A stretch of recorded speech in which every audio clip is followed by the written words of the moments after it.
Students ये जो question है ये ग्रेटेस्ट इंटीजर फंक्शन के ऊपर है,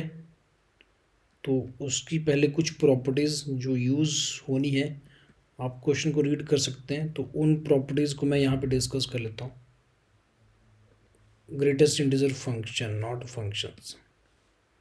तो ये फंक्शन, ठीक है। ग्राफ तो आप सभी जानते हैं इसका,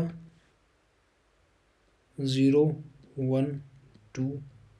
3 1 2 3, ऐसे नेगेटिव साइड आल्सो, चलो ज़रूरत नहीं है इतनी। अब होगा क्या, 0 और 1 के बीच में तो 0 रिटर्न करेगा, फिर उसके आगे यहाँ पे जंप है, 1 के ऊपर वैल्यू 1 आ जाएगी और 1 के 2 के बीच में भी इतनी ही रहेगी, एक जंप और आएगा, फिर अगेन इस तरह से ये वर्क करेगा, ठीक है। इसके पीछे भी आप सिमिलर पैटर्न में इसको ड्रॉ कर सकते हैं, इस फंक्शन को इस तरह से।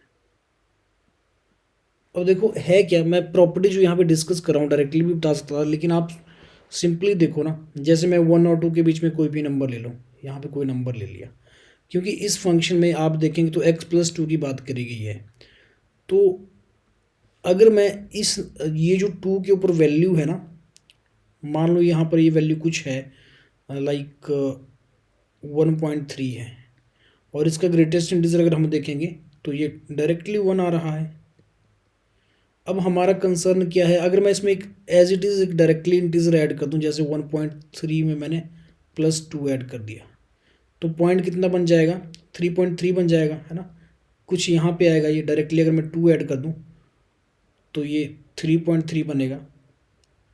और इसके करस्पॉन्डिंग आप वैल्यू देखोगे तो वो कितनी आएगी, वो 3 ही आएगी ना। मीन्स अगर मैं ये कर दूंगा तो इट इज़ 3.3 विच इज़ 3। अब पॉइंट ये है, अगर यहाँ पे 1.3 ना होते तो चलो एग्जैक्ट वैल्यू है तो हम निकाल पता चेक कर सकते हैं, लेकिन अगर ये एग्जैक्ट वैल्यू ना होके कोई एक्स होता, है ना, कोई एक्स होता, जैसे मान लो मैंने 1.3 की जगह थोड़ी देर के लिए यहाँ पे एक्स लिख दिया कुछ, और ये भी मैंने एक्स लिख दिया, तो राइट साइड एक्चुअल में ये ग्रेटेस्ट इंटीजर ऑफ एक्स आ रहा है, और इस यहाँ 3 की प्लेस में मेरे पास क्या आएगा, एक्स का ग्रेटेस्ट इंटीजर जो आना है, और ये 2 एक्स्ट्रा अलग से आता, समझ रहे हैं आप बात, क्योंकि ये x+2 है। नाउ द पॉइंट इज़, अगर ग्रेटेस्ट इंटीजर फंक्शन के अंदर कोई मैं इंटीजर ऐड करूँ के, और x यहाँ पर इंटीजर नहीं है, कुछ भी हो सकता है, तो x और ये k डायरेक्टली बाहर आ जाता है इससे, क्योंकि ये इंटीजर है। जितना जंप मैं x की तरफ करूँगा, इंटीग्रल जंप जितना करूँगा, उतना ही जंप मुझे y की तरफ भी देखने को मिलेगा, ठीक है, 2 का ही। तो यही था यहाँ पर जो मेन बात है। अब इस क्वेश्चन की तरफ वापस आते हैं, है तो क्वाड्रेटिक की, तो क्वेश्चन तो छोटा सा ही है, लेकिन बस ये समझना ज़रूरी था कि अगर ग्रेटेस्ट इंटीजर के अंदर कोई इंटीजर है तो एज इट इज़ बाहर आ जाता है। सो और ग्राफ की हमें ज़रूरत पड़ सकती है थोड़ी देर में भी, तो मैंने ग्राफ ऑलरेडी बना दिया हुआ है, x² + 2 x + 4, 2 बाहर आ गया ना, 2 इससे बाहर आ गया तो 2 × 2 4 हो जाएगा, -7 = 0। So this is greatest integer x² + 2 greatest integer x -3 = 0।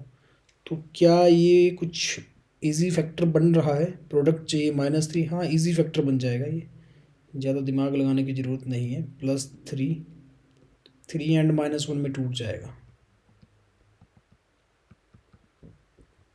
So the factors are greatest integer +3 and greatest integer of x -1, ये आ जाएगा। अब आप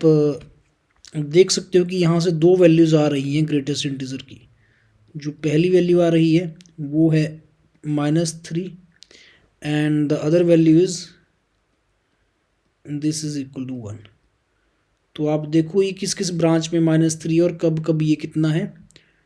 1 है। तो -3 तक मैंने ड्रॉ कर रखा है ऑलरेडी, ये -3 वैल्यू है ये वाली, तो इस इंटरवल में है, और 1 भी मैंने ड्रॉ कर रखा है, नहीं 1 वाला दूसरा है, वन वाला जो है, वन वाली जो ब्रांच है ये कौन सी है, ये वाली है। यहाँ पर वन है, 1 और 2 के बीच में, ठीक है, इस एरिया में। तो मैं बोल सकता हूँ ग्राफ को देखने के बाद कि क्या यहाँ से आया, this means x must belongs to -3 से लेके -2 तक, लेकिन 2 पे रहेगा ओपन एंड 1 के ऊपर मैं क्लोज करूँगा क्योंकि 1 वैल्यू भी इंक्लूड करनी है 2 देखो कैसे किया, मैं फिर से ग्राफ में आपको दिखा देता हूँ। 1 की वैल्यू चाहिए ना, वी नीड 1, तो अगर 1 चाहिए, 1 के ऊपर देखो वैल्यू कौन सी है, तो 1 के ऊपर करस्पॉन्ड कर रहा है 1 के ऊपर, तो मुझे कंसीडर करना पड़ेगा यहाँ पे देखो आप। और 2 के ऊपर यहाँ पे क्या है, मीन्स जैसी वैल्यू 2 होगी तो ये 2 पे चला जाएगा, तो 2 मैंने तभी इंक्लूड नहीं किया। और आप देखेंगे -3 वाला नीचे की तरफ चलेंगे तो इसके इस सर्कल के ऊपर जाके देखो -2 के ऊपर जो वैल्यू है वो -2 ही है, -3 नहीं है। तो यहाँ से मैं जाऊँगा -3 तक जाऊँगा, तो इस तरह से आंसर यही आएगा। अच्छा, पूछा तो कुछ और है, इसको तो हमें पूरी तरह सॉल्व करने की जरूरत नहीं थी। Exactly 4 integral solutions, infinitely many solutions, no integral solutions, exactly 2 solutions. अगर इंटीग्रल की मैं बात करूं, इंटीग्रल मीन्स इंटीजर सॉल्यूशंस कितने आएंगे,